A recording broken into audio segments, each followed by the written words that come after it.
Unhappy he too won the memories and childhood bring only fears and sadness. Wretched is he who looks back often lone hours in vast and dismal chambers with brown hangings and maddening rows and empty books. Paragraph note watches in twilights gross and grotesque, gigantic and vine, and curved, trist to silent sea waves, twisted branches and for aloft.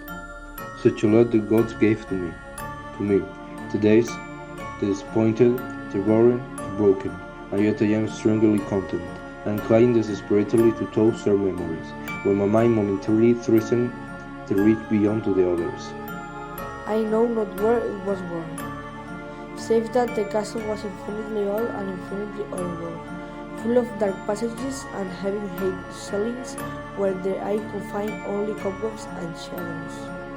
The stones in the crumbling corridor seemed always seriously damp, and there was an accursed smell everywhere as of piled up corpses of dead generations.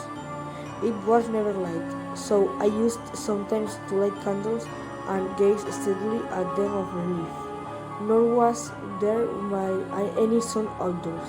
Signs of the terrible trees gave hate above.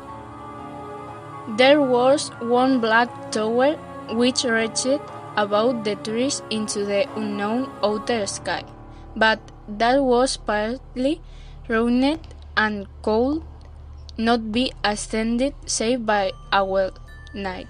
Impossible to climb up the sheer wall stone by stone.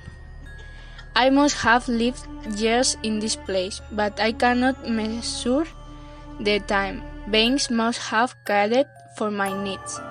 Yet I cannot recall any person except myself, or anything alive but the noiseless rats and bats and spiders.